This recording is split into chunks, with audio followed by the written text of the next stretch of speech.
आधे दिन बाद मिरियड पॉइजन वैली की गहराइयों में चांदी की रोशनी की चमकों ने हवा को रोशन किया। उसके बाद विशाल अग्निगोलों के विस्फोट हुए। हर विस्फोट के साथ दर्जनों भुनी हुई जहरीली कीड़े हवा से गिर गए। तापमान में भारी वृद्धि के साथ जमीन से अग्नि का एक छोटा सागर तुरंत उठ खड़ा हुआ और उन कीड़ों को राख में बदल दिया। बाय योइक ने जीभ चटकाते हुए कहा, साथी जायन का जादुई तकनीकों पर नियंत्रण पूर्णता को प्राप्त कर चुका है। यदि आप कहें कि आप अग्निगुण फायर एट्रीब्यूटेड के हैं तो कोई भी इस पर सवाल उठाने की हिम्मत नहीं करेगा। जायन ने उदासीनता से उत्तर दिया, ये केवल अभ्यास का परिणाम है। जब मेरी खेती कम थी तो मुझे अग्निगोलों का उपयोग करने का झुकाव था। फिर चांदी की रोशनी ने क्षेत्र को रोशन किया और मंद होती अग्नि के सागर से गुजरते हुए नासन सोल खेतीबाड़ियों के समूह का सामना हुआ। जायन ने दूरी पर अपनी नजर दौड़ाई और त्योरी चढ़ाए अचानक रुक गया। जबकि अग्नि का सागर जहरीली धुंध को पतला कर रहा था, इसने दूरी में कुछ धुंधला दिखाया। इससे पहले कि वह अपनी आध्यात्मिक इंद्रियों स्पिरिचुअल सेंस को छोड़ता, खेतीबाड़ी युआन ने अपनी छड़ी की ओर इशारा किया और उसे चांदी की रोशनी से चमकाया, जिससे उनके सामने का क्षेत्र पूरी तरह से रोशन हो गया। जब जायन ने धुंध में स्पष्ट रूप से देखा तो उसे लगा कि उसकी सांस ठंडी हो गई। उनसे 100 मीटर सामने कम से कम 300 मीटर चौड़ी एक विशाल खाई थी जिसका कोई अंत नहीं दिख रहा था। वहां से कभी कभी काली यिन हवाएं यिन विंड्स भी निकलती थीं और पास की जहरीली धुंध को तितर बितर कर देती थीं। जायन और बाय याओई के अलावा बाकी सभी पहले भी वहां आ चुके थे। खेतीबाड़ियों के समूह को यह देखकर कोई विशेष आश्चर्य नहीं हुआ कि यिन हवाएं अभी भी अविश्वसनीय रूप से हिंसक थीं। ये यिन यांग गुफा यिन यांग केव का प्रवेश द्वार है। दोस्तों, चलो एक नजर डालते हैं। वृद्ध आदमी के शब्दों का पालन करते हुए वे खाई के किनारे की ओर चले गए और झुक गए। खाई कथनीय रूप से गहरी थी और इसमें पिच काली इन हवाओं का एक उतार चढ़ाव वाला भंवर था। भीतर से भूतिया चीखें और विलाप सुनाई दे रहे थे। जायन की नजर फिर दीवारों की ओर मुड़ी और उसने देखा कि वे चमकदार क्रिस्टल थीं, जो बर्फ की एक घनी परत की तरह दिखाई दे रही थीं। वृद्ध फू ने विशाल खाई को देखने के बाद एक लंबी सांस ली और कहा, ये केवल साधारण यिन हवाएं हैं, लेकिन जैसे ही हम 1 किलोमीटर गहराई तक पहुंचेंगे, आत्मा हिला देने वाली यिन हवाएं सोल शेकिंग यिन विंड्स प्रकट होने लगेंगी। बिना तैयारी के, यहाँ तक कि हम भी उनके खिलाफ ज्यादा देर तक नहीं टिक सकते, लेकिन इसीलिए मैंने डार्क वायलेट पर्ल लाया है। वे हमारे खिलाफ उनके खतरे के स्तर को बहुत कम कर देंगे। हालांकि आत्मा हिला देने वाली यिन हवाओं की संख्या गुफा में आपकी स्थिति के अनुसार बहुत भिन्न होगी। हमारे अनुभव को देखते हुए आप सभी को पहले से ही सावधान रहना चाहिए। अपना हाथ लहराने के बाद उसने मुट्ठी के आकार की एक बैंगनी गेंद निकाली। जैसे ही यह प्रकट हुआ, जायन ने इसे ध्यान से देखा, लेकिन जब उसने इसे अपनी आध्यात्मिक इंद्रियों से छुआ तो उसकी दृष्टि अचानक धुंधला गई और उसे चक्कर आने लगा, मानो उसकी आत्मा उसके शरीर से बाहर उड़ने वाली थी। वह बहुत डर गया, लेकिन उसका शरीर अपने आप ही ग्रेट डेवलपमेंट आर्ट का चक्रण करने लगा। फिर एक ठंडी सनसनी ने उसके दिमाग को भर दिया, जिससे उसकी इंद्रियां सामान्य हो गईं। जायन का भाव शांत रहा, लेकिन उसका दिल गहराई से डरा हुआ था। एक डेविल दाउ सेक्ट के हस्ताक्षर खजाने के अनुसार ये वास्तव में विचित्र था। जैसे ही यह विचार उसके मन से गुजरा, उसने खेतीबाड़ी युआन और बाय याओई की ओर देखा। वे लगातार अपनी आंखें बदल रहे थे और उनके चेहरे बेकार हो गए थे। यह अज्ञात था कि उन्होंने मोती के मोहक प्रभावों से बचने के लिए किसका उपयोग किया था। तीनों की जासूसी के बाद की अनदेखी करते हुए वृद्धफू ने अपने हाथ में मोती को ऊपर उठाया और एक मंत्र बुदबुदाना शुरू कर दिया। अचानक एक चौंधिया देने वाली रोशनी चमकी और अस्पष्ट प्रकाश का एक छल्ला उभरा, जिसने इसके चारों ओर 100 मीटर के क्षेत्र को ढांप लिया। बैंगनी रोशनी के प्रभाव में जायन और अन्य चारों को अचानक महसूस हुआ कि इन हवाओं की भयंकर शक्ति आधे से अधिक कम हो गई है। खेतीबाड़ी युआन ने अपनी जेड छड़ी को अलग रख दिया और कहा, डार्क वायलेट पल वाकई अपनी प्रतिष्ठा के लायक है। एक हाथ में मोती पकड़े हुए उसने दूसरे हाथ में बैंगनी लाल रोशनी की एक धुंध बुलाई। इसे अभी तारीफ करने का कोई फायदा नहीं है। आप इसकी क्षमताओं को तभी बेहतर जान पाएंगे जब हम और गहराई में जाएंगे। चलो चलते हैं। फिर उसके शरीर से हरी रोशनी चमकी और वह खाई में गिर गया। बाकी समूह ने भी उसका अनुसरण किया और बैंगनी प्रकाश के छल्ले के अंदर रहते हुए अपने सुरक्षात्मक खजाने बाहर निकाले। खेतीबाड़ी युआन ने एक काली जेड टैबलेट निकाली। बाय याओई ने एक क्रिस्टल सेबर बुलाई। काले वस्त्र पहने महिला ने एक पिच काला ढाल निकाला और जायन ने कई सुनहरी तलवारें थूकीं। फिर दल चमकदार हो गया और खाई में उतर गया। वे जल्द ही पिच काले भंवर से घिर गए और उनका आसपास का वातावरण सामान्य हो गया। नानजियांग में एक छोटी झील के ऊपर 8 खेतीबाड़ी थे। सभी अलग अलग शैली के कपड़े पहने हुए थे और अपने सामने एक काले कपड़ों वाली आकृति की बातें सुन रहे थे। ये लोग ये कबीले, ये क्लैन के नेता थे जो कई महीने पहले शाही महल में एकत्र हुए थे। बड़े सिर वाला विलक्षण व्यक्ति उनके बीच लहराती आकृति के साथ खड़ा था। उसके पास वर्गाकार चेहरे वाला मध्य उम्र का खेतीबाड़ी खड़ा था और उसके पीछे एल्डर डेविल जायन के चेहरे के रूप में छिपा हुआ था। वह इस समय शांत भाव के साथ काले वस्त्र पहने खेतीबाड़ी को सुन रहा था। चूंकि काले वस्त्र पहने खेतीबाड़ी की खेती बहुत कम थी, वह अपने नासंत सोलचरण के एल्डर्स के साथ परम सम्मान का व्यवहार कर रहा था। 400 वर्ष पहले हमारे ये कबीले को प्राचीन काल से एक नष्ट हुआ पत्थर की टैबलेट मिली थी। वहां से हमें कुनवु पर्वत कुनवु माउंटेन का अनुमानित पता चला। यहीं से हमारी योजनाओं ने आकार लेना शुरू किया। ये पर्वत प्राचीन काल के दौरान खेतीबाड़ियों की पवित्र भूमि के रूप में जाना जाता था, लेकिन किसी अज्ञात कारण से उन्होंने अपनी महान शक्तियों का उपयोग करके इसे जमीन के नीचे डुबो दिया। पहाड़ पर कई प्राचीन खेतीबाड़ियों के निवास स्थानों के अलावा प्राचीन लोगों ने इसके साथ 2 डिवाइन स्पिरिट ट्रेजर्स को भी सील कर दिया था। यदि हमारा ये कबीला इन खजानों को हासिल करने में सक्षम हो जाता है, तो हमारी शक्ति कई गुना बढ़ जाएगी और हम धर्म और दुष्ट दाव के महान संप्रदायों का सामना करने में सक्षम हो जाएंगे।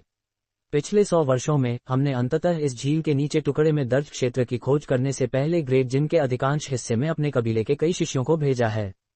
हमने पहले ही अपने कबीले के गठन फॉर्मेशन ग्रैंड मास्टर्स को प्रतिबंधों को भंग करने के लिए बुला लिया है। चूंकि यह मामला इतना गंभीर महत्व का था, ये ग्रैंड एल्डर के प्रत्यक्ष निरीक्षण में था और केवल कुछ अन्य लोगों को सूचित किया गया था। काले वस्त्र पहने खेतीबाड़ी ने रुककर कहा, ये प्राचीन प्रतिबंध हमारी कल्पना से कहीं अधिक गहरा था। प्रत्येक परत 50 किलोमीटर के क्षेत्र में फैली हुई थी। दर्जन भर गठन ग्रैंड मास्टर्स ने सील को भंग करने की एक विधि की खोज करने में 100 वर्षों से अधिक समय बिताया। स्वर्ग और पृथ्वी की शक्ति का उपयोग करते हुए हम प्रतिबंधों को उनके खिलाफ ही मोड़कर सब कुछ साफ करने का प्रयास करेंगे। हालांकि प्रतिबंधों को नष्ट करने की प्रक्रिया एक बड़ा काम रही है। इसमें पहले ही सामग्री की भारी मात्रा की खपत हुई है और जादुई स्पेल फॉर्मेशंस को नीचे रखने की आवश्यकता थी। लेकिन सबसे महत्वपूर्ण बात, इस प्रक्रिया में अविश्वसनीय रूप से दुर्लभ सामग्री की भी आवश्यकता थी। इन सामग्रियों को धीरे धीरे सावधानीपूर्वक एकत्र किया गया था और हमारे कार्य अविश्वसनीय रूप से गुप्त रहे हैं। आखिरकार अगर हम इस मामले को ज्ञात होने देते तो अवसर हमसे छीन लिया जाता। समय के साथ प्रतिबंध तोड़ने वाले स्पेल फॉर्मेशन धीरे धीरे स्थापित किए गए और अब परियोजना पूरा होने के कगार पर है। कबीले के स्पेल फॉर्मेशन ग्रैंड मास्टर्स को अंतिम गठन को रखने में केवल 1 और महीने की आवश्यकता होगी। जब समय आएगा, हम एक भव्य पैमाने पर छिपाने वाला गठन ग्रैंड स्केल कंसीलमेंट फॉर्मेशन बनाएंगे और प्रतिबंधों को तोड़ने के गरजते बाद के प्रभाव को पूरी तरह से दबा देंगे। फिर एल्डर्स कुनवु पर्वत में प्रवेश करने और खजानों को हथियाने में सक्षम होंगे।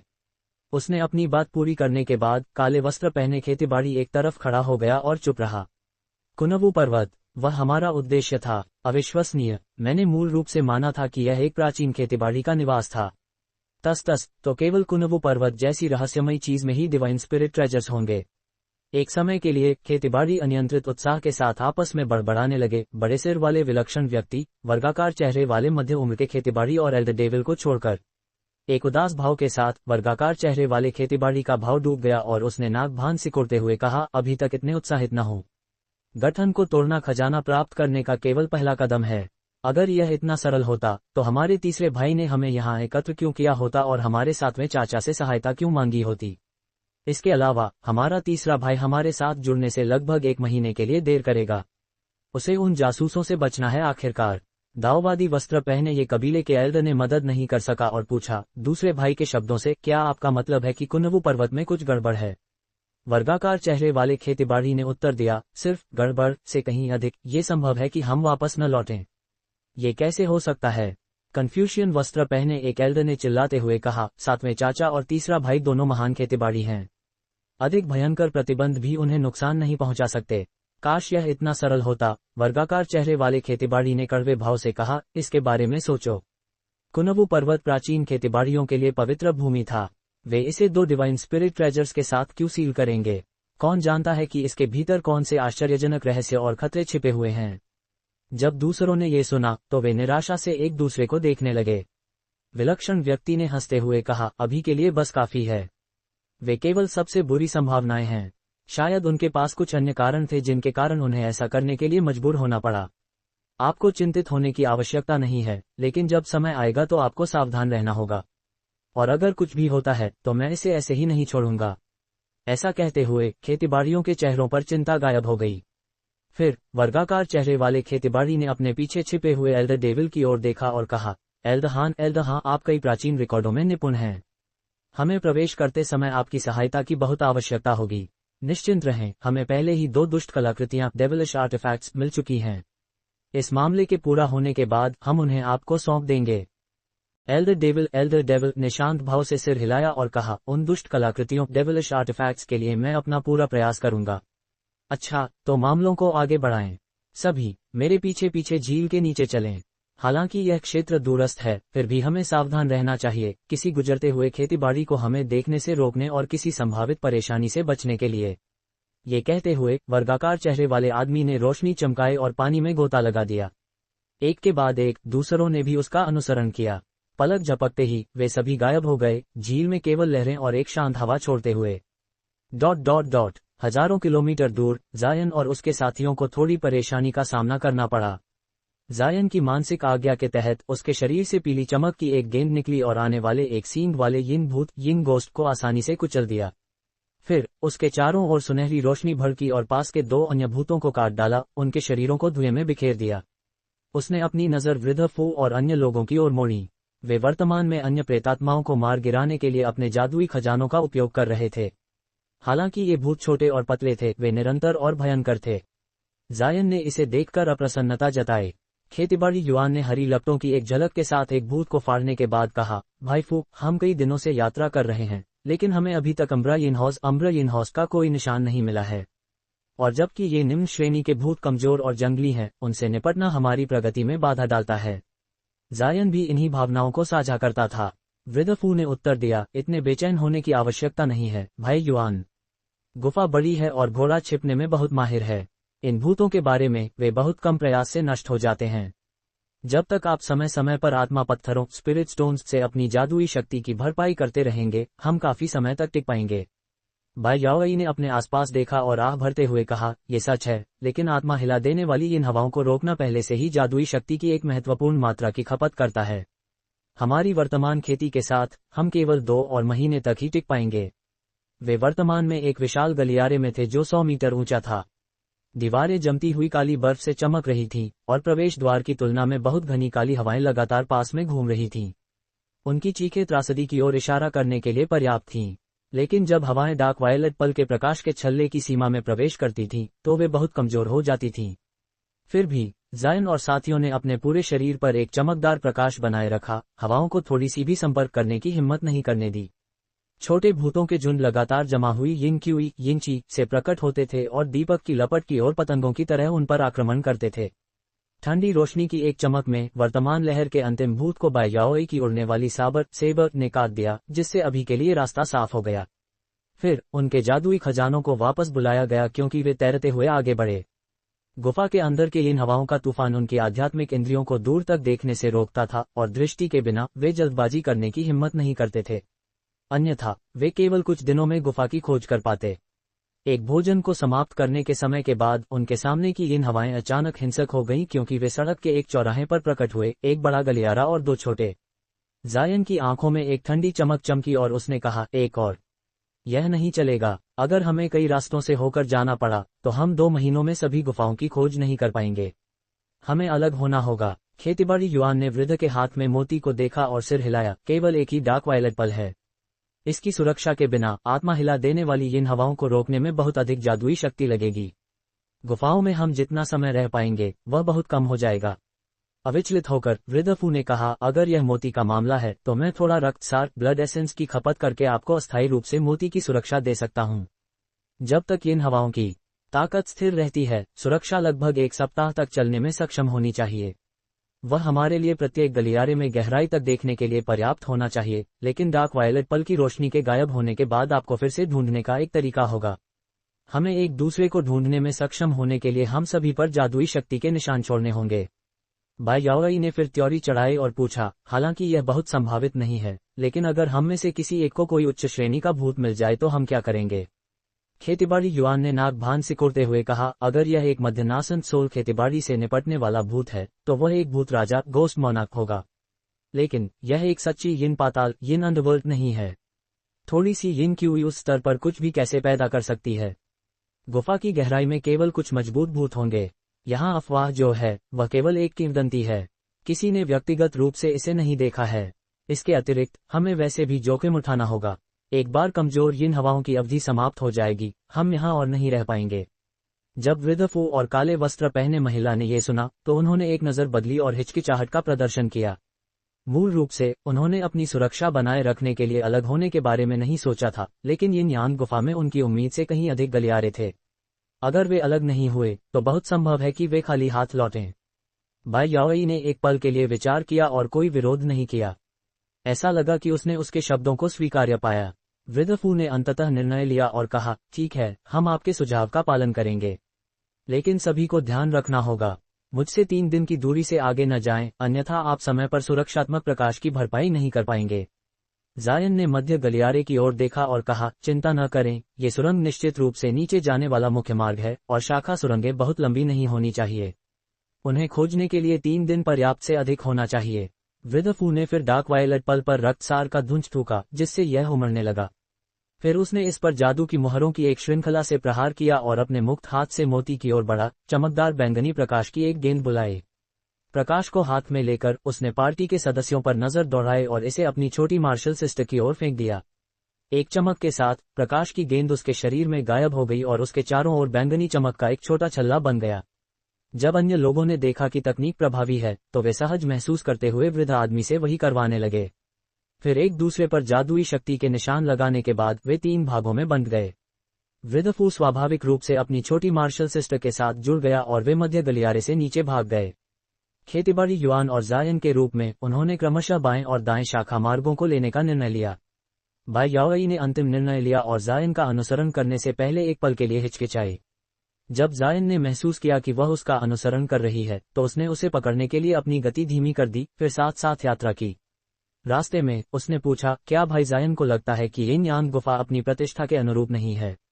वे कहते हैं कि प्रवेश करने के बाद कोई भी अत्यधिक खतरे में पड़ जाएगा, लेकिन हमें कोई समस्या नहीं मिली उन आत्मा हिला देने वाली यिन हवाओं को छोड़कर। क्या अफवाहें बढ़ा चढ़ाकर पेश की गई हैं? जायन इस सवाल से कुछ हद तक हैरान था और मुस्कुराते हुए जवाब दिया, हालांकि मुझे इस जगह के बारे में ज्यादा जानकारी नहीं है। मुझे यकीन है कि यह ग्रेट जिन के साथ सबसे खतरनाक स्थानों में से एक के रूप में अपना खिताब हासिल करने के लायक है। साथ ही बाय भूल जाए कि ये आत्मा हिला देने वाली हवाएं इतनी कठोर हैं कि अगर नासन सोल चरण के तहत कोई खेतीबाड़ी प्रवेश करता तो वह एक सुरक्षात्मक खजाने के साथ भी उन्हें टुकड़े टुकड़े कर देती। और यह भी उल्लेख करना उचित है कि हम केवल डार्क वायलेट पल की सुरक्षात्मक रोशनी के कारण सुरक्षित हैं, इसके अलावा कि हमें पिछले कुछ दिनों में केवल सबसे निम्न श्रेणी के यिन भूतों का सामना करना पड़ा है।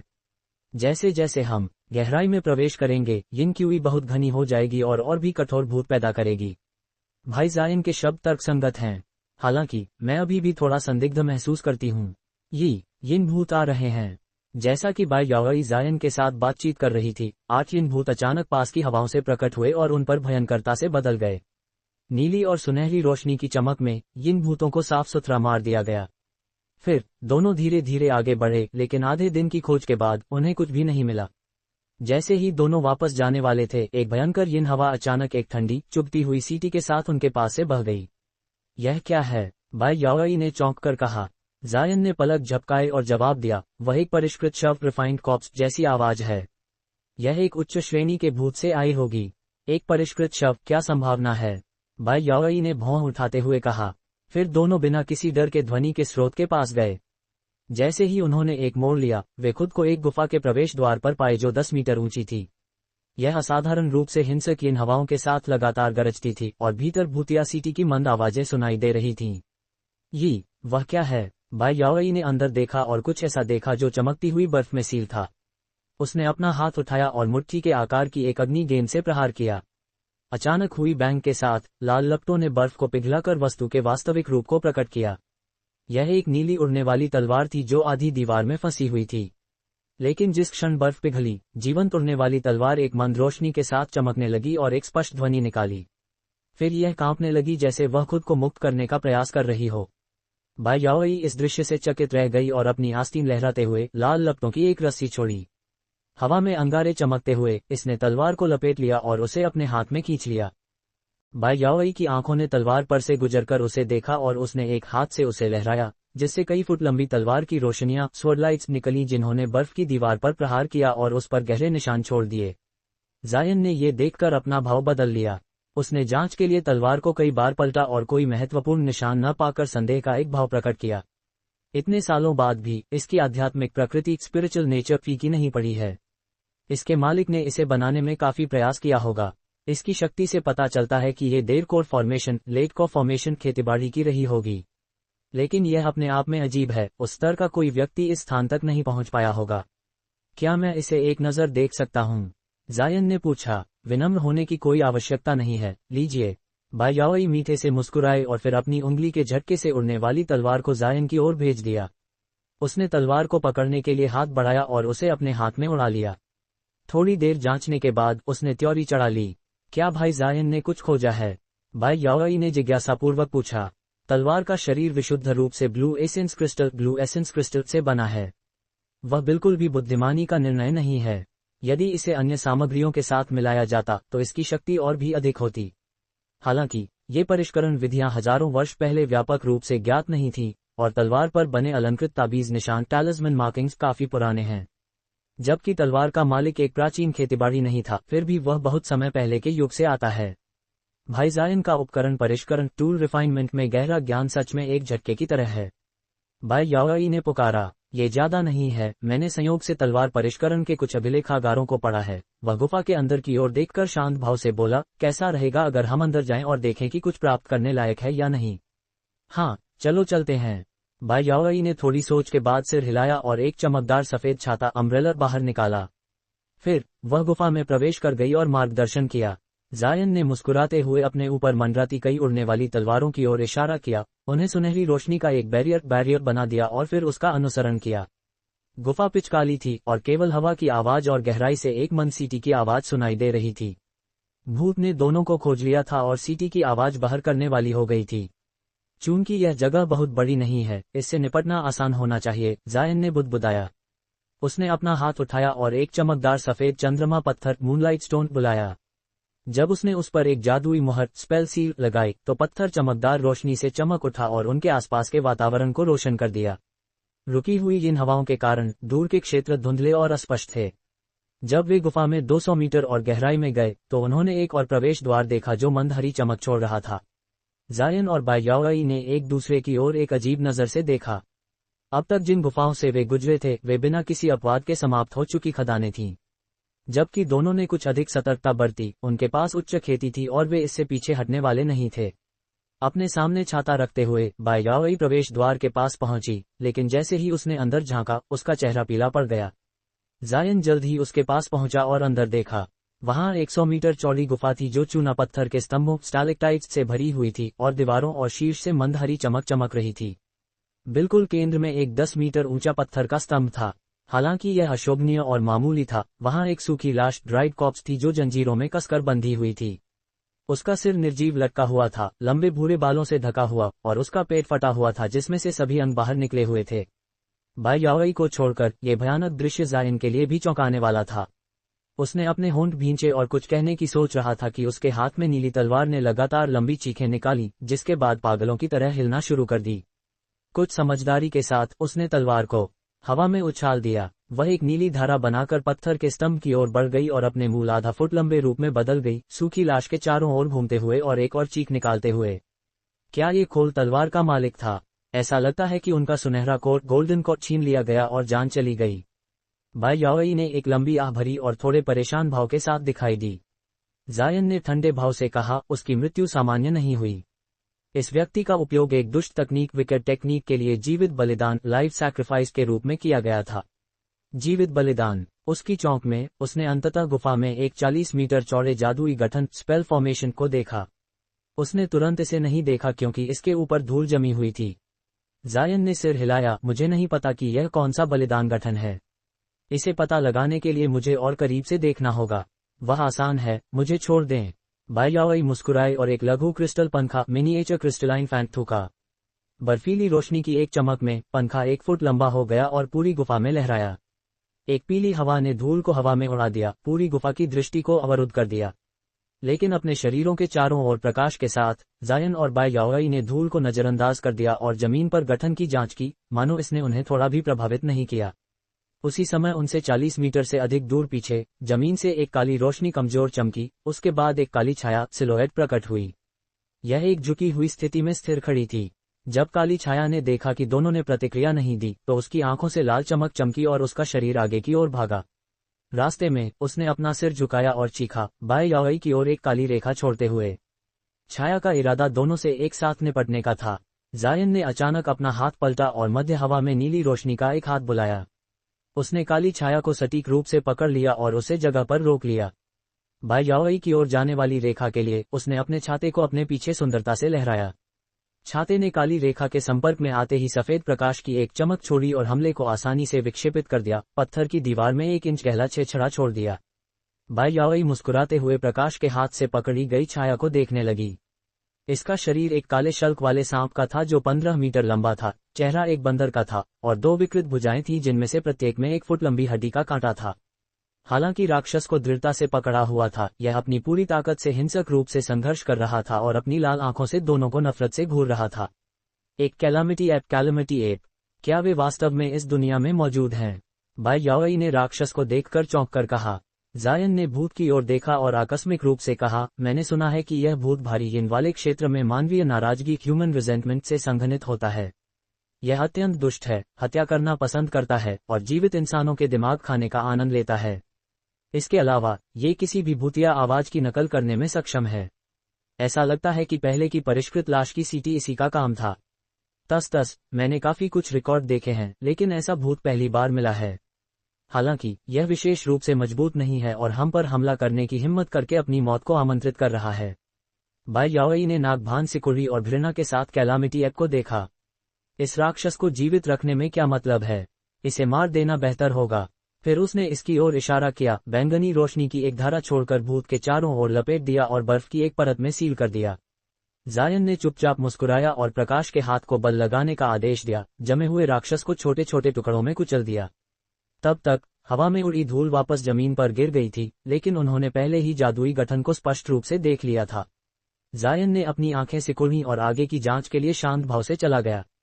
बाएं याओई के रूप में वह उदासीन दिखाई दी और इसके बजाय अपना ध्यान गुफा की दीवारों की ओर मोड़ दिया। काफी देर बाद जायन ने अंततः कहा, यह जादुई गठन भूतों को परिष्कृत करने के लिए है और यह एक प्राचीन है। इसके अलावा बाएं याओई ने फिर से जादुई गठन पर ध्यान दिया और हैरानी से पूछा, और क्या? और जादुई गठन पर उत्कीर्ण वर्ष सूखी लाश से कहीं अधिक पुराना दिखता है। ये प्राचीन काल से ही यहाँ रखा गया होगा, जायन ने निश्चितता के स्वर में कहा। बाएं याओई ने हैरानी से जायन को घूरा तो यह ऐसा था। भाई जायन, इसे कैसे निर्धारित करने में सक्षम हुए? जायन ने हंसते हुए कहा, यह केवल कुछ ऐसा है जो मैंने अपने अनुभव से निष्कर्ष निकाला है। बाएं याओई एक पल के लिए रुक गई, फिर एक हंसी और विषय को छोड़ दिया। इस क्षेत्र के पीछे के रहस्यों का हमसे कोई लेना देना नहीं है। चूंकि यहाँ कोई और चीजें नहीं हैं, चलो चलते हैं। उसने अपना हाथ उठाया और नीली उड़ने वाली तलवार को अपने हाथ में ले लिया और उसे अपने भंडारण थैले में रख दिया। जायन ने सिर हिलाया और दोनों ने जाने का आरंभ किया। लेकिन जैसे ही वे प्रवेश द्वार के पास पहुंचे, जायन को अचानक एक अजीब बेचैन एहसास हुआ। वह रुक नहीं सका और जंजीरों में बंदी सूखी लाश की ओर देखने के लिए मुड़ा। क्या हुआ? क्या कुछ गड़बड़ है? बाएं याओई ने भ्रम के निशान के साथ पूछा। जायन ने तुरंत जवाब नहीं दिया। इसके बजाय उसकी नजर टिमटिमाई और उसने दूरी में इशारा किया। गरज की एक बंद आवाज सुनाई दी और उसकी उंगलियों से सुनहरी रोशनी चमकी। बिजली की एक पतली चाप आग के साथ पत्थर के स्तंभ पर बंधी सूखी लाश पर प्रहार किया। जैसे ही बाएं याओई ने आश्चर्य से देखा, सुनहरी बिजली ने अचानक भूरी लाश पर प्रहार किया और एक चमक के साथ उसे सफेद राख के ढेर में बदल दिया। जायन ने एक क्षण के लिए चुपचाप त्योरी चढ़ाई और फिर शांत भाव से कहा, चलो चलते हैं। ऐसा लगता है कि मैं बहुत अधिक संदेहग्रस्त हो गया था। फिर वह बड़े बड़े कदमों से चल पड़ा। बाएं याओई ने एक उदासीन मुस्कान के साथ उसका अनुसरण किया। जल्द ही दोनों एक और गलियारे से होकर अपने रास्ते पर आगे बढ़े। जब दोनों काफी दूर चले गए तो एक बैंगनी प्रकाश ने पास में बहने वाली काली yin हवाओं को अभिभूत कर दिया और गुफा में पत्थर के स्तंभ के नीचे से एक काली छाया सिलोएट प्रकट हुई। वह छाया जेट काली थी और इसकी विशेषताएं स्पष्ट थीं, मानो ये पूरी तरह से छाया से बनी हो। इसमें केवल चमकती हुई हरी आंखों की एक जोड़ी दिखाई दे रही थी। इसने प्रवेश द्वार पर कैलामिटी एप के अवशेषों को देखा और फिर राख की ओर देखने के लिए मुड़ा और इससे पहले कि वह जमीन से उछल पाता, एक आश्चर्यजनक दृश्य पैदा कर दिया। इसने धुंधला गया और लाश की राख के हर एक कण को अपने शरीर में खींच लिया, फिर एक मन चीख निकाली और काली क्यूई चीख छोड़ी जिसने पूरी तरह से उसके शरीर को लपेट लिया। क्यूई लपटों की तरह लुढ़की और उड़ गई, जिससे उस लाश की सटीक प्रतिकृति प्रकट हुई जिसे नष्ट किया गया था। ये स्थिर या निर्जीव नहीं रहा। इसके बजाय ये गुफा के प्रवेश द्वार के पास पहुंचा और कैलामिटी ऐप के अवशेषों को उठाने के लिए एक इन हवा छोड़ी। काली हवा में बर्फ दिखाई देने योग्य दर से पिघल गई और अवशेष आपस में मिलकर एक बरामद कैलामिटी ऐप बन गए। जानवर ने गरजते हुए तुरंत सूखी लाश के पैरों में लेट गया, कुत्ते की तरह व्यवहार करते हुए। फिर लाश ने अपने काले पंजे बढ़ाए और जानवर के सिर को थपथपाया, इससे पहले कि वह गुफा से बाहर निकलने वाले गलियारे में घूरने लगा, मानो खोए हुए विचारों में डूबा हो। नानजियांग में एक विशाल पहाड़ की चोटी पर स्थित एक हवेली से गरजने वाले विस्फोटों और पीड़ा की चीखों की गूंज सुनाई दे रही थी। वहां लगभग 100 काले वस्त्र पहने खेतीबाड़ी अपने जादुई खजानों और उपकरणों से एक मन पीले बैरियर पर हमला कर रहे थे। प्रकाश का बैरियर हवेली के अधिकांश हिस्से को ढांपे हुए था और दर्जन भर पीले वस्त्र पहने खेतीबाड़ियों की रक्षा कर रहा था, जो केवल अपने बचाव को मजबूत करने के प्रयास में विभिन्न रंगों के जादुई झंडे स्पेल फ्लैग्स लहरा रहे थे। चूंकि उनकी संख्या बहुत कम थी, बैरियर अभी भी उनकी आतंकित आंखों के सामने थरथरा रहा था। आकाश में 1 किलोमीटर ऊपर एक भव्य रूप वाला मध्य उम्र का खेतीबाड़ी था। वह पीले वस्त्र पहने था और उसका रंग पूरी तरह से पीला पड़ गया था। उसके चारों ओर एक घेरे में 5 सफेद धुएं जैसी आकृतियां थीं। सेक्ट ब्रदर, क्या आप एक कबीले की क्लैन को नहीं छोड़ेंगे? मैंने घोस्ट सेक्ट मास्टर से कई बार मुलाकात की है। जब तक आप हाथ रोकने के लिए सहमत होंगे, मैं कबीले को खेती की दुनिया से हटने और फिर कभी सामने न आने के लिए तैयार हूं। इसके अलावा ये नानजियांग है। अगर आप अविवेकपूर्ण कार्य करते हैं तो आप परेशानी आमंत्रित करेंगे। हालांकि मध्य उम्र के खेतीबाड़ी को पता था कि मामले खराब हैं, फिर भी वह आशा की एक किरण थामे हुए था। हर दिशा से एक रहस्यमयी आवाज अनियंत्रित रूप से सुनाई दी, तुम्हारा ही कबीला पहले ही हमारे यिनशिफ्टिंग सेक्ट के सामने समर्पण करने के लिए सहमत हो चुका था, लेकिन जब समय आया तो तुमने हमें धोखा दिया। क्या तुम हमें मजाक समझते हो? ऐसा मत सोचो कि बस इसलिए कि तुम नानजियांग चले गए, हम तुम्हें नहीं ढूंढ पाएंगे। हमारे संप्रदाय की प्रतिष्ठा के लिए हमें तुम्हारे कबीले को गायब करना होगा, और तुम्हारा कटा हुआ सिर हमारे अन्य अधीनस्थों को ठीक से लामबंद करने में उपयोगी होगा।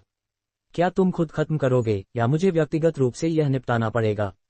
अगर मैं अपने अनब्रोकन सिंक डेविल्स का उपयोग करता हूं तो पीछे एक भी कंकाल भी नहीं बचेगा।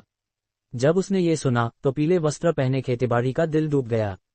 फिर नीचे से एक विश्व हिला देने वाला विस्फोट सुनाई दिया और पीले वस्त्र पहने खेतीबाड़ी ने बड़ी चिंता के साथ जल्दी से नीचे देखा। उसने देखा कि हवेली की रक्षा करने वाला बैरियर मंद होती प्रकाश के धब्बों में टूट गया था। उसके चेहरे का अंतिम रंग भी पूरी तरह से गायब हो गया। हवेली के चारों ओर घिरे यिनशिफ्टिंग सेक्ट के खेतीबाड़ियों ने जय जयकार करना शुरू कर दिया और हवा में एक चमक फैल गई, अंदर के लोगों को पूरी तरह से दबा दिया। तुम्हारी हिम्मत! बिना किसी और विचार के पीले वस्त्र पहने खेतीबाड़ी ने अपने भंडारण थैले को थपथपाया और जमीन की ओर 10 मीटर लंबा एक पीला अजगर पाइथन छोड़ दिया। हमारे जूनियर्स के मामलों में हस्तक्षेप करने की तुम्हारी कोई आवश्यकता नहीं है। अपने हेवन मिक्स्ड ब्रिक की शक्ति मुझे दिखाने का क्या विचार है? इस रहस्यमयी आवाज के बोलने के बाद पीले वस्त्र पहने खेतीबाड़ी के चारों ओर घिरी 5 सफेद आकृतियों में से एक हिलने लगी और तुरंत लगभग तात्कालिक गति के साथ अजगर का पीछा किया। पीले अजगर की आंखों में एक अशुभ चमक चमकी और उसने अपना मुंह बड़ा खोला, सफेद आकृति को निगलने के लिए आगे बढ़ा। आकृति चुपचाप कांपी और एक शुद्ध सफेद 3 मीटर ऊंची खोपड़ी स्कल्प में बदल गई। अजगर की चौंक में उसने रुकने की कोशिश की, लेकिन ये पहले से ही देर हो चुकी थी।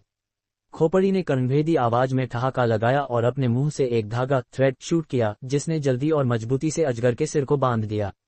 आतंकित होकर वह अपनी पूरी ताकत से संघर्ष करता रहा और अपनी पूंछ को एक गदा की तरह लहराते हुए खोपड़ी पर तेजी से मारा, लेकिन इसने थोड़ी भी क्षति नहीं पहुंचाई। जवाब में खोपड़ी के मुंह से धूसर प्रकाश चमका और धागे के साथ यात्रा की। एक अविश्वसनीय घटना घटित हुई। धूसर प्रकाश पीले अजगर के शरीर में फैल गया और उसके शरीर को मंद और सूखा बना दिया। पलक झपकते ही अजगर का मांस पूरी तरह से गायब हो गया, केवल हड्डियां ही पीछे रह गईं। हालांकि खोपड़ी वहीं नहीं रुकी। उसने सफेद धागे को हिलाया और अजगर के अवशेषों को अपने मुंह में ले लिया और फिर कुरकुरे स्वाद के साथ चबाने लगी। कई वर्षों से पाले गए अजगर की मृत्यु देखने के बाद उसके चेहरे पर नफरत का एक निशान प्रकट हुआ। फिर उसने उन सफेद आकृतियों को देखा जो अभी भी उसे घेरे हुए थीं और अपने सिर के पीछे प्रहार किया। कई इंच बड़ी एक चमकदार पीली ईंट ब्रिक थूकी। उसने एक मुद्रा बनाई और भारी भाव के साथ ईंट की ओर इशारा किया। ईंट हवा में एक चक्कर लगाकर चमकते हुए बड़े पैमाने पर बढ़ गई। एक सांस के समय में यह उसके सिर के ऊपर 30 मीटर के आकार तक बढ़ गई। ये चमकदार प्रकाश से चमक रही थी और इसकी सतह पर ताबीज अक्षर टैलिस्मैन कैरेक्टर्स घूम रहे थे, जो वास्तव में आश्चर्यजनक दबाव प्रेशर छोड़ रहे थे। छिपे हुए खेतीबाड़ी ने आह भरते हुए पूछा, ये हेवन मिक्स्ड ब्रिक है? मैं कुछ हद तक निराश हूं, यह अपनी प्रतिष्ठा के अनुरूप नहीं है। ऐसा लगता है कि मुझे बस अपने सिम डेविल से तुम्हारा सामना करवाना होगा। इसके ठीक बाद 5 आकृतियां हिलीं और धीरे धीरे पीले वस्त्र पहने खेतीबाड़ी की ओर तैरने लगीं। व्यक्ति ने तिरस्कारपूर्ण शब्दों पर कोई ध्यान नहीं दिया और एक गूंजती हुई गरज छोड़ते हुए अपनी नजर उन आकृतियों पर से गुजारी, जिससे उसके ऊपर की ईंट हवा में घूमने लगी। ईंट के द्रव्यमान के साथ इसने एक पल में एक बवंडर टॉर्नेडो बना दिया, जिसमें खेतीबाड़ी को छिपा लिया गया। हालांकि सफेद आकृतियों ने इसे नजरअंदाज कर दिया और बिना किसी और विचार के बवंडर में प्रवेश कर गईं। तुम मौत को आमंत्रित कर रहे हो। हवा से पीली रोशनी की अनगिनत लकीरें निकलीं, जो खुद को फुट लंबी ईंटों के रूप में प्रकट करती थीं। लगातार गरज की आवाजों में सफेद आकृतियों पर रोशनियों की बौछार की गई। इस प्रदर्शन के दौरान बवंडर से पीली धारा की एक रेखा निकली और आकाश के पार भागी, एक पल में 60 मीटर से अधिक की यात्रा करते हुए। फिर एक हड्डी को ठंडा कर देने वाली नागभान सुनाई दी और उसके बाद कई धमाके हुए। 4 सफेद आकृतियां उसका पीछा करते हुए दौड़ीं और बाद में एक धुंध में गायब हो गईं। पीले खेतीबाड़ी के सामने अचानक एक उतार चढ़ाव पैदा हुआ और 4 सफेद आकृतियां चांदी की रोशनी की एक चमक में प्रकट हुईं। फिर वे चुपचाप खेतीबाड़ी की ओर बढ़ीं। बहुत घबराकर वह अचानक रुक गया और जल्दी से एक मुद्रा बनाए अचानक एक 10 मीटर बड़ी ईंट को उन्हें कुचलने का आदेश दिया, लेकिन आकृतियां धुंधला गईं और ईंट से होकर ऐसे गुजरी मानो वहां नहीं थी, और पलक झपकते ही उसके सामने पहुंच गईं। अकेला खेतीबाड़ी खलबली में आ गया और उसने जल्दी से अपना हाथ लहराया। एक चमकती हुई नीली पेंडेंट बाहर निकाली, जिसे उसने पहले से तैयार किया था। गहने ने धुंधला जाकर चमकती हुई नीली धुंध छोड़ी, जिसने सभी सफेद आकृतियों को उनके ट्रैक पर रोक दिया। हालांकि व्यक्ति थोड़ा भी राहत महसूस नहीं करता था, क्योंकि सफेद आकृतियां अजीब हंसी में गरजने लगीं, उनके चारों ओर नीली धुंध फैलाते हुए। जब उसने ये देखा तो उसने भीतर ही भीतर शाप दिया और जल्दी से अपने आप को प्रकाश में ढांप लिया, क्योंकि वह भागने के लिए तैयार हो रहा था। लेकिन उसके उड़ान भरने से पहले सफेद क्यूई उसके सामने प्रकट हुई और सफेद आकृतियां बिना किसी प्रतिरोध के उसकी सुरक्षात्मक रोशनी से होकर गुजर गईं और उसके शरीर में गायब हो गईं। प्रतिक्रिया देने का समय न मिलने पर उसे अचानक अपना नासेंट सोल तना हुआ महसूस हुआ और उसका शरीर गर्म होने लगा, मानो उसका खून उबल रहा हो। यह उसकी इस दुनिया में अंतिम सनसनी थी। अगर कोई अन्य पास में होता तो उसे पीले वस्त्र पहने खेतीबाड़ी का मांस जल्दी से सूखकर एक सूखे छिलके में बदलते हुए देख पाता। नासेंट सोल के बारे में इसे सफेद आकृतियों द्वारा साफ सुथरा निगल लिया गया था जब वे उसके शरीर में प्रवेश कर गई थीं। वे जल्द ही बाहर उड़ गए और खोपड़ियों में बदल गए, उसके शरीर के हिस्सों को एक भोजन के रूप में भयंकरता से चबा रहे थे। दूसरी सफेद आकृति भी अंततः वापस उड़ गई और 5 आकृतियां एक साथ खड़ी थीं। नीचे हवेली पूरी तरह से चुप थी और एक काले वस्त्र पहने वृद्ध आदमी ऊपर उड़ा। वह सफेद आकृतियों के सामने पहुंचा और उन्हें आदरपूर्वक प्रणाम किया। मैं महान एल्डर, ग्रेट एल्डर को प्रणाम करता हूं। हे कबीले के 72 खेतीबाड़ी सभी मर चुके हैं। वे 300 नश्वर मॉर्टल्स छोड़ते हैं। मैं आपके निर्णय की प्रतीक्षा कर रहा हूं। सभी को मार दो, एक आवाज ने संक्षेप में कहा। ऐसा ही होगा, वृद्ध आदमी फिर जल्दी से पीछे हट गया। रहस्यमयी आवाज ने उदासीनता से आदेश दिया, रुको। एल्डर गे ने पहले उल्लेख किया था कि वह खेतीबाड़ी जिसने हमारे संप्रदाय के चौथे एल्डर को मारा और घोस्ट शिफ्टिंग बैनर छीन लिया, संभवतः नानजियांग में है। चूंकि यह मामला निपट गया है, सभी खेतीबाड़ियों को इस व्यक्ति के ठिकाने की जांच करनी होगी। मैं यहाँ 1 वर्ष तक निगरानी रखूंगा। अगर उसके कोई निशान है तो मैं रवाना हो जाऊंगा। मैं कैसे अपने संप्रदाय के हस्ताक्षर खजाने को किसी बाहरी व्यक्ति के हाथ में जाने की अनुमति दे सकता हूँ? वृद्ध आदमी का भाव जम गया और फिर उसने आदरपूर्वक उत्तर दिया, जी मार्शल नेफ्यू आपके आदेशों का पालन करेगा। इसके बाद वह एक काली धारा बनाकर नीचे उतर गया। चूंकि वह मेरे चौथे जूनियर मार्शल ब्रदर को मारने में सक्षम था, जिसने घोस्ट शिफ्टिंग फ्लैग का संचालन किया था और एंडलेस स्काई टेम्पल के पीछा से बच गया, वह मामूली हे कबीले को समाप्त करने से अधिक मुश्किल साबित होगा। आवाज ने रुचि के एक निशान के साथ अपने आप से बड़बड़ाया। लगभग 1 महीने बाद यिन यांग केव की गहराई में जायन एक विशाल हवा वाली गुफा में खड़ा था और उसने अपने हाथों को एक मुद्रा इनकैंटेशन जेस्चर में पकड़ा हुआ था। उसके चारों ओर 1 दर्जन सुनहरी तलवारें घूम रही थीं, जो उस पर बाढ़ की तरह आ रहे अनगिनत पतंगों को काली क्यूई की पतली रेखाओं में काट रही थीं। ये पतंगें कई इंच लंबी थीं और पूरी तरह से काली थीं।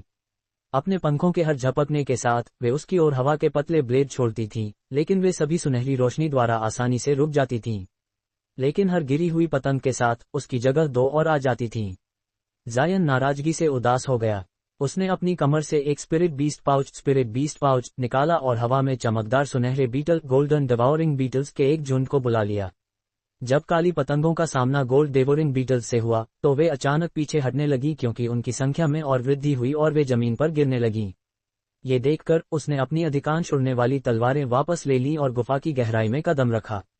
यहाँ की इन हवाएं बहुत अधिक आवृत्ति के साथ बह रही थीं और उसकी शक्तिशाली आध्यात्मिक इंद्रियों स्पिरिचुअल सेंस को भी सामने 10 मीटर भी देखने से रोक रही थीं। कम से कम उसे पतंगों द्वारा परेशान किए जाने की चिंता नहीं थी। लगभग केंद्र तक पहुंचने के बाद उसकी आंखों में नीली रोशनी चमकी, जिससे उसे आसपास के वातावरण को स्पष्ट रूप से देखने में मदद मिली। लेकिन जब उसने एक निश्चित दिशा में देखा तो वह चौंक कर हौंक नहीं रह सका। वह 60 मीटर चला और फिर एक चंद्रमा पत्थर मूनलाइट स्टोन बाहर निकालकर उसे नीली रोशनी की एक धुंध के साथ हवा में उड़ाया, जिससे उसके चारों ओर 10 मीटर का क्षेत्र रोशन हो गया। सफेद रोशनी के नीचे खोपड़ी के आकार का एक काला क्रिस्टल आधा दीवार में धंसा हुआ था। लेकिन जो चीज आश्चर्यजनक थी वह ये थी कि रत्न एक भयावह रोशनी में टिमटिमा रहा था और बिना किसी अंत के काली पतंगें छोड़ रहा था, जो जायन और चमकदार चंद्रमा पत्थर की ओर पागलों की तरह झपटी जा रही थीं। हालांकि गोल्ड डिवोरिंग बीटल्स ने उन्हें बीच में ही रोक लिया, लेकिन जैसे ही प्रत्येक पतंग मारी गई वे बस ऐसे फीकी पड़ गईं मानो उनका कभी अस्तित्व ही नहीं था। ये तीसरा है, लेकिन यह आसपास की यिन क्यूई का उपयोग करके डार्क यिन मॉथ्स बनाने में सक्षम है। कितना विचित्र है, जायन ने बुदबुदाया। जब जायन ने करीब से देखा तो उसने देखा कि काले क्रिस्टल ने काली रोशनी की एक चमक छोड़ी। एक फटने की आवाज सुनाई दी, उसके बाद 1 मीटर चौड़ी पतंग का प्रकट होना हुआ। उसने अपनी लाल आंखों से जायन को भयंकरता से घूरा। जायन ने ये देखकर अपनी भौहें उठाईं और अपनी उंगली झटकी, सुनहरी बिजली का एक बोल्ट छोड़ते हुए, और पतंग को एक पल में तितर-बितर कर दिया। हालांकि इसमें निश्चित रूप से कुछ विचित्र क्षमताएं थीं। डिवाइन डेविलबेन लाइटनिंग इसका प्राकृतिक शत्रु था। फिर उसने बिना किसी हिचकिचाहट के क्रिस्टल के लिए हाथ बढ़ाया और उसके सामने चमकदार नीली रोशनी का एक बड़ा हाथ प्रकट हुआ। एक धमाके के साथ क्रिस्टल को दीवार से बाहर निकाल लिया गया। जिस क्षण क्रिस्टल पर कब्जा किया गया, आसपास की इन हवाएं आधे से अधिक कम हो गईं। सभी पतंगें एक चमक में बदलकर काली क्यूई बन गईं और हवा में उड़ गईं। जायन इससे विशेष रूप से हैरान नहीं हुआ और इसके बजाय उसने अन्य हवा वाली गुफाओं में पहले पाए गए 2 छोटे क्रिस्टलों के बारे में सोचा। इन अजीब क्रिस्टलों ने जायन को आश्चर्यचकित किया, लेकिन उसने मामले को बाद के लिए छोड़ दिया। डार्क वायलेट पल की सुरक्षात्मक रोशनी के एक और अनुप्रयोग के लिए वृद्ध फू के पास अपनी पहली वापसी के बाद वह बाय याओई से अलग हो गया। अब जबकि वह उसका अनुसरण नहीं कर रही थी, जायन ने अपनी क्षमताओं का पूरा उपयोग किया।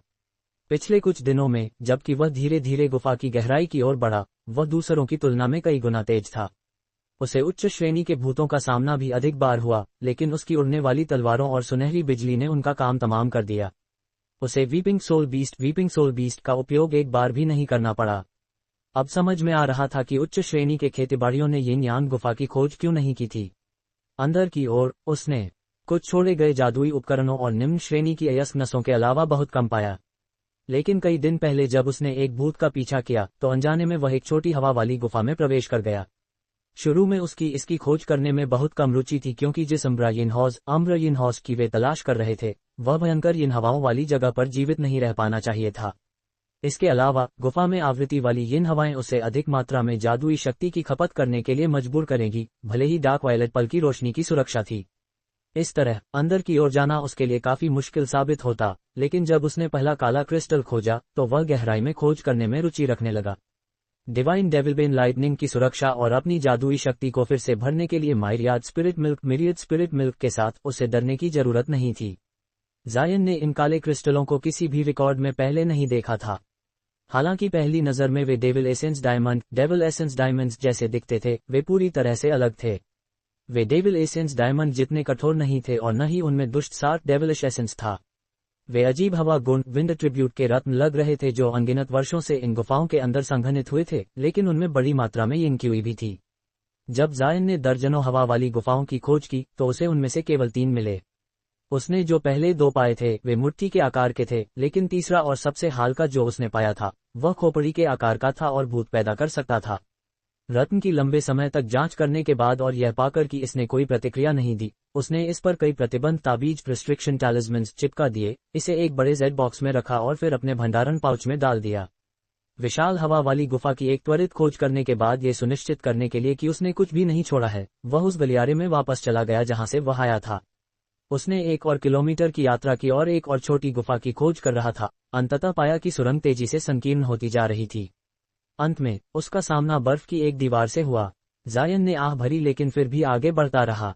उसने अपना हाथ उठाया और नीली रोशनी की एक रेखा छोड़ी जो बर्फ की दीवार में गहराई तक धंस गई। वह वहीं नहीं रुका और उसने अपना हाथ इसके खिलाफ रखा और अपनी आध्यात्मिक इंद्रियां इसके माध्यम से स्वीप की। कोई तंत्र या प्रतिबंध न पाकर वह मुड़ा और बिना किसी और विचार के वापस चला गया।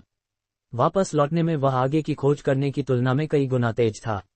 हालांकि उसे यिन यांग गुफा का सटीक आकार नहीं पता था, लेकिन उन्हें जिस तरह के भूतों का सामना करना पड़ा उसे देखते हुए उन्हें गुफा के केंद्र के करीब होना चाहिए था। हालांकि उनमें से किसी ने भी अभी तक अम्ब्रा इन हाउस का कोई निशान नहीं खोजा था, जिससे जायन अधीर हो गया।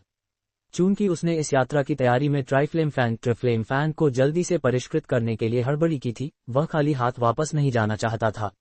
एक नासेंट सोल खेतीबाड़ी के लिए बाद के चरण में सफलतापूर्वक प्रवेश करना एक अत्यंत कठिन मामला था। हेवनली साउथ में जो सभी खेतीबाड़ी मध्य नासेंट सोल चरण में चढ़े थे वे आशीर्वाद प्राप्त प्रतिभाएं थे, और इन प्रतिभाओं में से केवल 3 देर नासेंट सोल चरण में भेदन करने में सक्षम थे। और हालांकि ग्रेट जिनमें अधिक देर नासेंट सोल खेतीबाड़ी थे, फिर भी वे शायद ही कभी देखे जाते थे।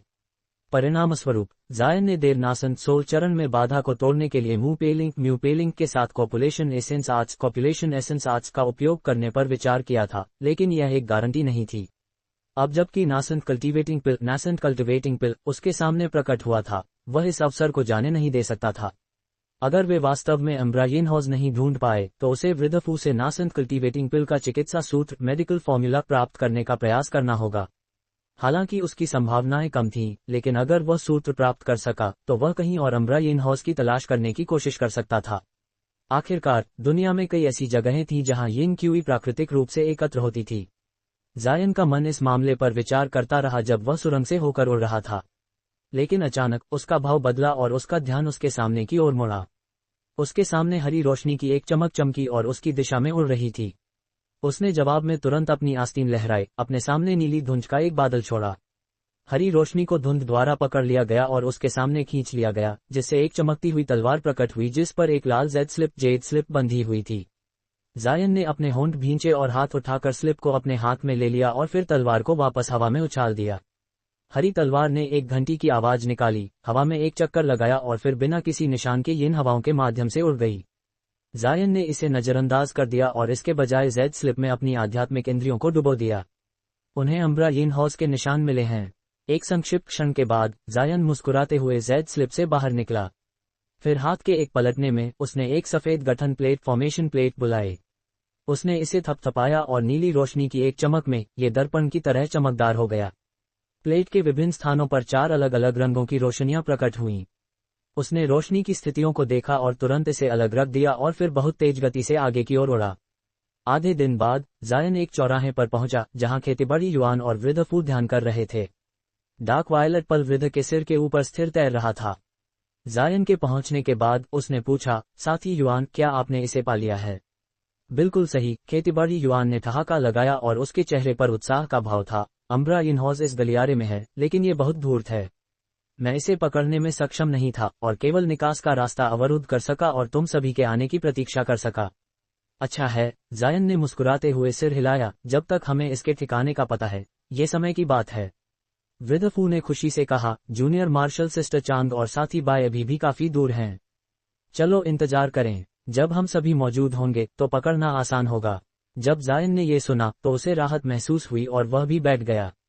कई घंटों बाद काले वस्त्र पहने महिला और बाय याओई जल्दी से आ गए। उन्होंने खबर सुनने के बाद वे भी अत्यधिक प्रसन्न हुए। गलियारे के प्रवेश द्वार पर कई सरल जादुई गठन स्पेल फॉर्मेशंस रखने के बाद वे तुरंत अंदर चल पड़े। ज्यादा देर नहीं बीती थी कि नीचे की जमीन से अचानक एक अंधेरी रोशनी चमकी। उसके बाद 3 पिच काली सूखी लाशें ड्राइड कॉप्सेस प्रकट हुईं। लाशों की छातियां सब खोखली थीं और उनके शरीरों में कोई मांस नहीं था, लेकिन उनकी आंखें ठंडी हरी रोशनी से चमक रही थीं क्योंकि वे बिना किसी भाव के जायन के दल की दिशा में घूर रही थीं। खेतीबाड़ियों का दल पूर्व की ओर गलियारे से होकर आगे बढ़ा और उन्होंने जिन गुफाओं का सामना किया उन सभी की जांच की। सावधान रहने के लिए उनमें से 3 खोज करते जबकि 2 पीछे रहकर सुरंग की रक्षा करते, ताकि अम्ब्रा यिन हाउस भाग न सके। जल्द ही दल उस स्थान पर पहुंचा जहां खेतीबाड़ी युआन ने घोड़े की खोज की थी, एक मामूली छोटी गुफा। इस बार काले वस्त्र पहने महिला और बाई याओई सुरंग की रक्षा कर रही थी जबकि अन्य अंदर गए। जब वे अंदर प्रवेश करते हैं तो उन्होंने कुछ अजीब बातें खोजी। न केवल यिन हवाएं बेहद कमजोर थीं, बल्कि उन्हें आरामदायक गर्माहट भी महसूस हुई। कोने में कुछ नरम रेत और दुर्लभ गर्म जेड वॉर्म जेड का ढेर भी था। हवा में एक मंद सुगंध भी तैर रही थी जो चंदन और दवा के मिश्रण जैसी थी। करीब से निरीक्षण करने पर उन्हें जमीन पर घोड़े की खुर जैसे निशान भी मिले जो कई गुना छोटे थे। ये वास्तव में वही है, अम्ब्रा यिन हॉज। खुरों के निशान और सुगंध के साथ वृद्ध फू ने उत्साह से अपने हाथों को रगड़ा। अपने चेहरे से लाल रोशनी चमकाते हुए खेतीबाड़ी युआन ने कहा, चून की भाई फू ने ये कहा तो ये सच होना चाहिए। चलो इसका पीछा करें, आगे का रास्ता बहुत चौड़ा नहीं है। हालांकि सुरंग में आगे और भी शाखाएं हो सकती हैं, जब तक हम धीरे धीरे इसका पता लगाते रहेंगे हम अंततः इसे प्रकट होने के लिए मजबूर कर देंगे। वृद्ध फू ने सिर हिलाया, हाँ यह उचित है। अचानक उनकी बात विस्फोट की आवाजों से टूट गई और उनके नीचे की धरती अस्थिर हो गई क्योंकि गुफा भयंकर गर्जन के साथ कांपने लगी। तीनों की चौंक में उनके शरीर रोशनी से चमक उठे और वे शोर की दिशा में भाग गए। पलक झपकते ही वे उसी रास्ते से वापस आ गए। दो महिलाएं आश्चर्य से उनके सामने देख रही थीं क्योंकि बिजली की तरह कदमों की आवाज जमीन को हिला रही थी। हर कदम पिछले से अधिक भयंकर था, मानो स्रोत करीब आ रहा था। फिर एक आश्चर्यजनक गर्जन सुनाई दी। पांचों खेतीबाड़ियों ने एक दूसरे की ओर देखा और प्रत्येक ने अपने जादुई खजाने निकाले, आने वाली घटना का इंतजार करते हुए तैयार हो गए। हालांकि काली यिन हवाओं ने उन्हें बहुत दूर तक देखने से रोका था। जायन की आंखों से नीली रोशनी चमकी जिससे उसे 300 मीटर दूर भूत को देखने में मदद मिली। ये देखकर वह ठंडी हवा भरने से नहीं रोक सका। यह एक विशाल भेड़िया था जो हरे बालों से ढका हुआ था। ये 10 मीटर लंबा था और इसका सिर एक छोटी इमारत के आकार का था और इसकी आंखें लाल थीं। इसके 4 पंजे ब्लेड की तरह तेज थे, हर कदम पर जमीन को काटते हुए। लेकिन जायन के लिए सबसे चौंकाने वाली बात वह हरी लाश की लपटें, कॉप्स फ्लेम्स थीं जो हर बार अपना मुंह खोलने पर बाहर निकलती थीं।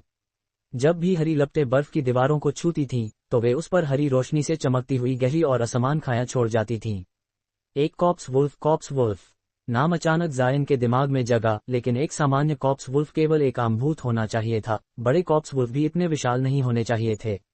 इस राक्षस का विशाल आकार रिकॉर्ड किए गए दायरे से कहीं आगे था और इसमें एक विनाशकारी रूप से डरावना आभा और था। जैसे ही वह अन्य 4 को चेतावनी देने वाला था, उसकी आंखें अचानक विशाल भेड़िए के सिर में कुछ दबा हुआ देख पाईं। वह अम्ब्रा यिन हॉज है। भाई जायन का मतलब क्या है? हैरान होकर वृद्ध फू ने जायन की ओर देखा। हमारे सामने ये शक्तिशाली भूत और घोड़ा साथ में है, जायन ने संक्षेप में जवाब दिया।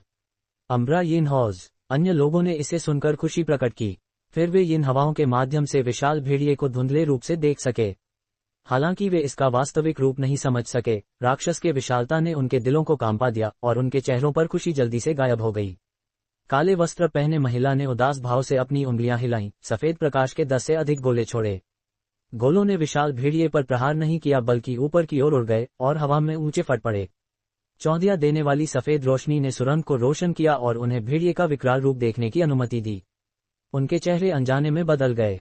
उनके विशाल अनुभव को देखते हुए वे सभी बता सकते थे कि ये दुश्मन कितना भयंकर है। लेकिन उसी पल उन्होंने भेड़िए के सिर पर कुछ सफेद चीज लेटी हुई भी देखी। हालांकि यह बालों में आधा डूबा हुआ था, ये हरी आंखों वाला एक सफेद घोड़े का सिर लग रहा था। सभी सावधान रहें, हम अम्ब्रा यिन हॉज को भागने की अनुमति नहीं दे सकते। ये कॉप्स वुल्फ एक वेरिएंट बीस्ट होना चाहिए।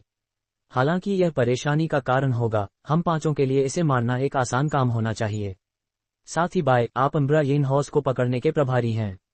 ये कहते हुए वृद्ध फू ने अपने भंडारण थैले को थपथपाया और जंजीरें बाहर निकाली जो काली रोशनी से चमक रही थीं।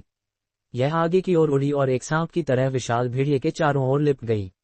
अन्य लोग भी जल्दी से कार्रवाई करने लगे। काले वस्त्र पहने महिला ने 3 लाल उड़ने वाली तलवारें छोड़ी। खेतीबाड़ी युआन ने एक जेड पेंडेंट निकाला जिससे कई पंखों वाले बिच्छू स्कॉर्पियंस पैदा हुए और जायन ने कई उड़ने वाली तलवारें थूकी जो प्रकाश की एक लहर में आगे बढ़ीं।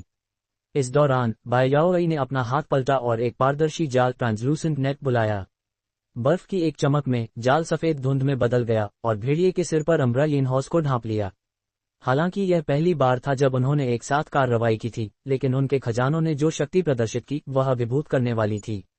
अम्ब्रा यिन हॉज ने जल्दी से प्रतिक्रिया दर्शाई। जैसे ही उसने आने वाले हमलों को देखा, वह फिर से छिपने के लिए भेड़िए के सिर से कूद गया। जहां तक लाश भेड़िए का सवाल था, उसकी आंखों में एक चमक आई और उसकी गर्जन रुक गई। उसने अपना मुंह फैलाया, आने वाले जादुई खजानों का सामना करने के लिए डार्क ग्रीन अग्नि, डार्क ग्रीन इन्फर्नो की एक अकल्पनीय धारा छोड़ी। कुछ समय के लिए लपटों ने खजानों को रोक लिया और उन्हें लाश के करीब आने से रोका। पंखों वाले बिच्छुओं के लिए बचना बहुत देर हो चुकी थी और उन्हें केवल एक पल के बाद राख में बदल दिया गया। अम्ब्रा यिनहॉर्स को पकड़ने के लिए छोड़ा गया सफेद जाल भी हरी लपटों द्वारा रोक दिया गया। जब बाय याओई ने यह देखा तो उसने ठंडी आवाज में नाक बांध सिकुड़ी। चूंकि नॉर्थ नाइट पैलेस शाश्वत बर्फ का स्थान था, उसकी सभी तकनीकें और खजाने बर्फ गुण आइस एट्रीब्यूटेड के थे और वह इन लपटों का पुनर्तः तिरस्कार करती थी। इससे पहले कि अन्य कोई और कार्रवाई करता, बाय याओई ने अपने हाथों को मुद्रा में पकड़ा और उसके शरीर के चारों ओर की रोशनी भड़क उठी, सफेद क्यूई की एक लहर छोड़ते हुए। आश्चर्यजनक चमकती रोशनी ने उसे ऐसा दिखाया मानो वह एक बर्फ की तूफान में तैर रही बर्फ की देवी हो। जैसे ही तापमान अचानक गिर गया, काले वस्त्र पहने महिला और खेतीबाड़ी युवान कांप नहीं सके। विशाल भेड़िए को लगा कि मामले ने बुरा रूप ले लिया है और उसने गहरी सांस ली और फिर और भी बड़ी लपटें थूकीं। लगभग उसी समय बाय याओई ने एक क्रिस्टलाइन फैन थूका, जो उसके चारों ओर एक बार घूमा और फिर उसके हाथ में गिर गया, उसे घेरे हुई ठंडी रोशनी को सशक्त करते हुए। फिर एक लहर के साथ हवा चीखी जब हिमनदीय हवाएं, ग्लेशियल विंड्स, आगे बह गईं, भेदनकारी बर्फ के अनगिनत टुकड़ों को लेकर। हरी और सफेद शक्ति की टक्कर हुई, उनकी टक्कर की चमक में जादुई खजानों को डुबो दिया। परिणामी विस्फोटों ने गुफा को कांपा दिया। कॉप्स वुल्फ की लपटें वास्तव में भयंकर थीं, अपने प्राकृतिक शत्रु के खिलाफ भी समान रूप से संघर्ष करने में सक्षम थीं। जब बाय याओई ने यह देखा तो उसका चेहरा गुस्से से लाल हो गया। उसने अपने पंखे को एक बार फिर लहराया और भी अधिक शक्ति की हवाएं उठीं। जब युद्ध छिड़ा हुआ था तो अन्य लोग भी बेकार नहीं बैठे थे। वृद्ध आदमी ने तुरंत अपनी जंजीरों की ओर इशारा किया। एक धमाके के साथ काली लपटें उन पर लपटों की तरह घूम गईं और वे धुंधला गए, कई दर्जन अस्पष्ट प्रत्ययों में बदल गए, तुरंत भेड़िए के ऊपर एक विशाल जाल बनाते हुए। काले वस्त्र पहने महिला के रूप में उसने एक मंत्र बुदबुदाया और 3 लाल उड़ने वाले कटार फ्लाइंग डैगर्स छोड़े। वे हिले और एक 3 मीटर लंबी एकल तलवार में विलीन हो गए और तलवार की एक रेखा स्वर्ड स्ट्रेक में आगे काट दिए। खेतीबाड़ी युवान ने अपने हाथ में जेड पेंडेंट को वापस ले लिया और उसकी जगह एक नीला लौकिक ग्लू गॉड ले ली। इसने घने बैंगनी धुंध को थूका जो धीरे धीरे भेड़िए की ओर फैल गई। दूसरों को अपनी महान क्षमताओं का उपयोग करते देखकर जायन ने अपनी भौहें उठाईं और आकस्मिक रूप से अपनी आस्तीन हिलाई। एक लाल रेखा चमक कर दृष्टि से ओझल हो गई। इतने हमलों से दबे होने पर विशाल भेड़िया सहन नहीं कर पाया। काली जलती हुई जंजीरें और लाल तलवार की रेखा ने धीरे धीरे उसकी लाश की लपटों को पीछे धकेल दिया, घने बैंगनी धुंध के वहां पहुंचने का रास्ता बनाते हुए। हालांकि यह बहुत बुद्धिमान नहीं था, लेकिन इसे महसूस हो रहा था कि खतरा नजदीक है। इसके शरीर से हरी रोशनी चमकी और उसकी आकृति अचानक सिकुड़ गई क्योंकि उसकी पीठ के बाल खड़े हो गए। फिर एक गर्जन के साथ हरी रोशनी की एक घनी बौछार उसके फर से निकली, उपस्थित पांचों को घेर लिया। खेतीबाड़ियों ने इसकी अपेक्षा की थी, लेकिन उनमें से किसी ने भी हमले को कम नहीं समझा और उन्होंने इसे रोकने के लिए अपनी अपनी क्षमताओं का उपयोग किया। उस विलंब के क्षण में भेड़िया अपनी पूंछ मरोड़कर भाग गया, खेतीबाड़ियों को झटके में छोड़ते हुए। जैसे ही कॉप्स वुल्फ भागने के लिए चला, उसके किनारे के पास एक लाल रोशनी चमकी और एक लाल सुई रेड नीडल प्रकट हुई। ये टिमटिमाई और भेड़िए के शरीर को घेरने वाली हरी लपटों के माध्यम से एक लाल रेखा के रूप में अविश्वसनीय तीक्ष्णता के साथ काटकर गुजर गई।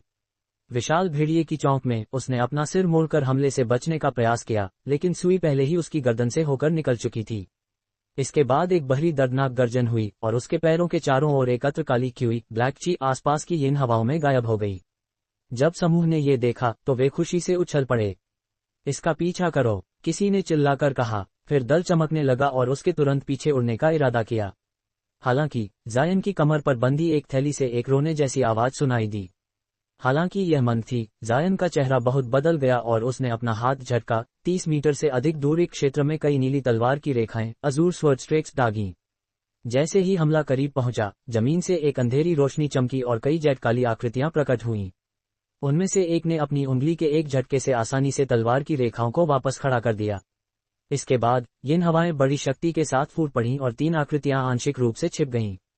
ये 3 वही सूखी लाशें ड्राइड कॉप्सेस थीं जो खेतीबाड़ियों के गुजरने वाले चौराहे पर प्रकट हुई थीं। यह अज्ञात था कि उन्होंने क्या षड्यंत्र रचा या वे रखे गए जादुई गठनों से कैसे बचे, लेकिन वे गहरी छिपाव तकनीक के साथ उनका पीछा करने में कामयाब रहे। जैसे ही जायन और उसके साथी पीछा करने वाले थे, सूखी लाशों में से एक ने लापरवाही के एक क्षण में अपनी आभा का एक निशान प्रकट कर दिया, जिससे जायन के वीपिंग सोल बीस्ट ने इसे महसूस कर लिया। ये सूखी लाशें पूरी तरह से सिकुड़ी हुई थीं और इनकी ऊंचाई अलग अलग थी। जायन को यहाँ तक याद आया कि उसने एक को पहले देखा था, क्योंकि उसने इस पर बिजली का प्रहार किया था और इसे धूल में बदल दिया था। जबकि जायन के चेहरे पर झटका साफ दिख रहा था, अन्य सभी ने भी चौंककर चीख निकाली। ये क्षयग्रस्त लाश कैसे चल सकती है? काले वस्त्र पहने महिला ने आश्चर्य से चिल्लाकर कहा, जब मैंने इसे खोजा था तो ये जीवन के बिना थी। बाई याओई भी विशेष रूप से हैरान थी, क्योंकि उसने भी जायन के साथ एक को देखा था। क्या तुम इन भूतों को पहचानते हो? हम अभी इनसे निपट नहीं सकते, हमें पहले अम्ब्रा यिनहॉज का पीछा करना होगा। साथ ही जायन और जूनियर मार्शल सिस्टर चांग, इन भूतों से अभी के लिए निपटो। हम बाकी घोड़े का पीछा करेंगे।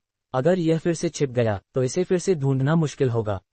हालांकि वृद्ध फू इन 3 रहस्यमय भूतों के प्रकट होने से बहुत चौंका था, लेकिन उसने स्पष्ट रूप से अम्ब्रा यिनहॉज को पकड़ने को प्राथमिकता दी।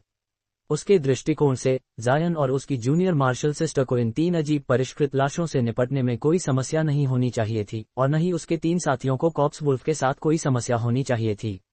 दल के अन्य सदस्यों ने भी कोई आपत्ति नहीं जताई। काले कपड़े पहने महिला के संक्षिप्त सहमति देने और जायन के सिर हिलाने के बाद वृद्धफू और अन्य लोग बिना किसी हिचकिचाहट के कॉप्स वुल्फ की दिशा में उड़ गए। जायन ने फिर अपनी उड़ने वाली सुई को वापस रख लिया और काले वस्त्र पहने महिला के बगल में खड़ा हो गया। दोनों ही सूखी लाशों को ठंडी नजरों से घूर रहे थे।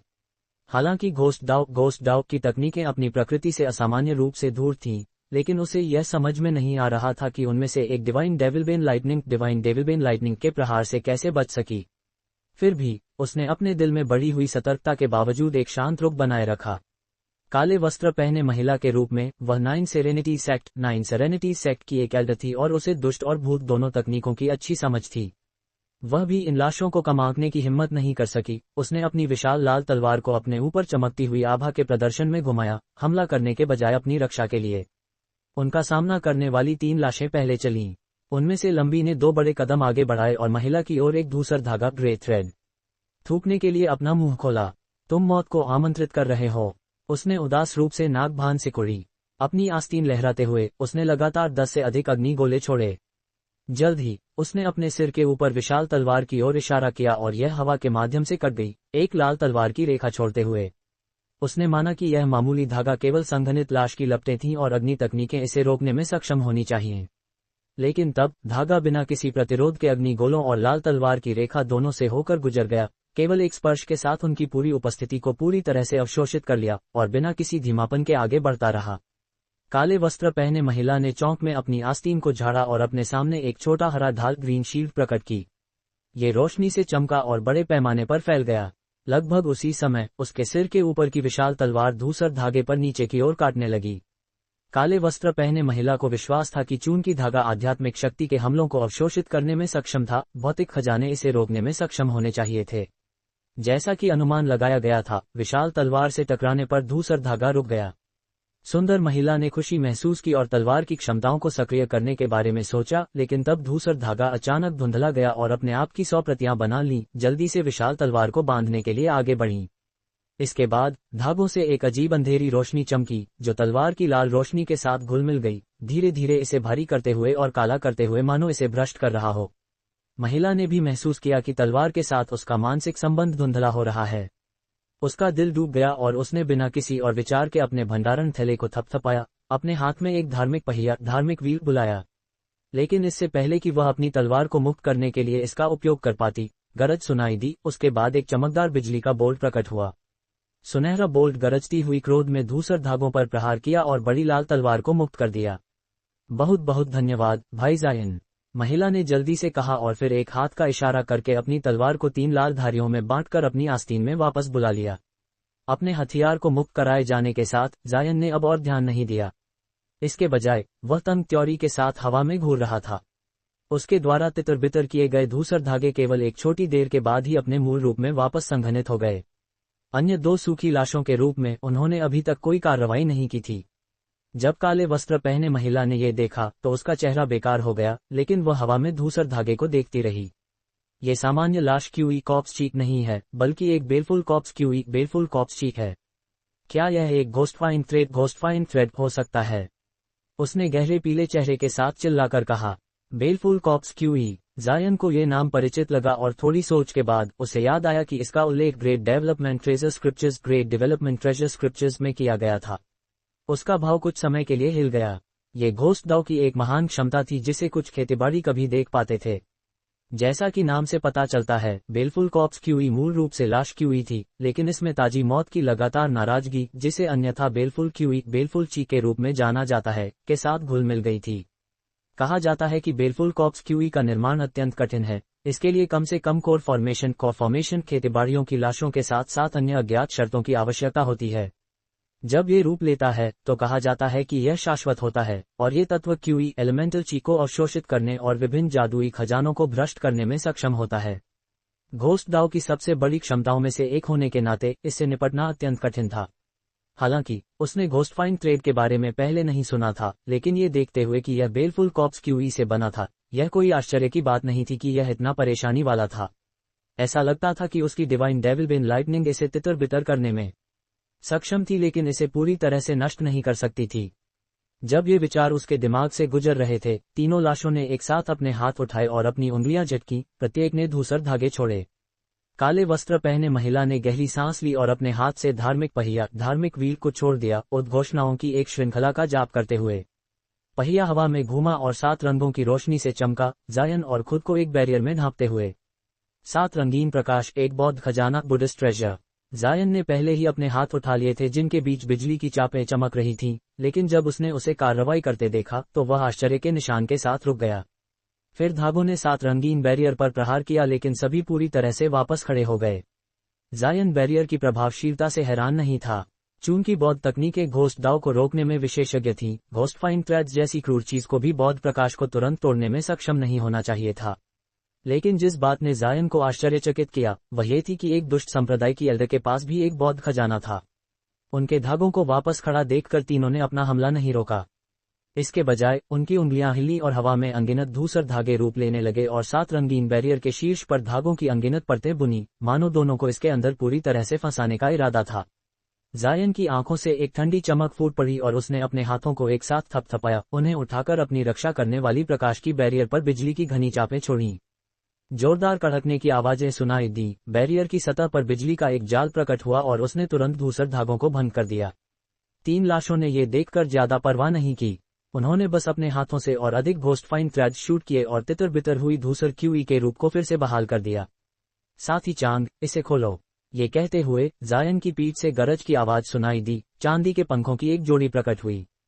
उसने उसे अन्यथा मना करने की सोचा, लेकिन पंखों को देखने के बाद उसने तुरंत एक मंत्र बोला और बैरियर में एक सूक्ष्म उद्घाटन ओपनिंग बना दिया।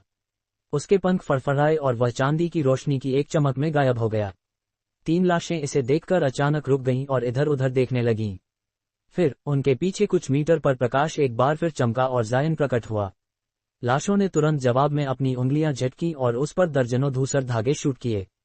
जायन ने दूर भागने का प्रयास नहीं किया, इसके बजाय उसने अपना मुंह खोला और प्रत्येक लाश की दिशा में 3 सुनहरी लकीरें, गोल्डन स्ट्रीक्स, थूक दी।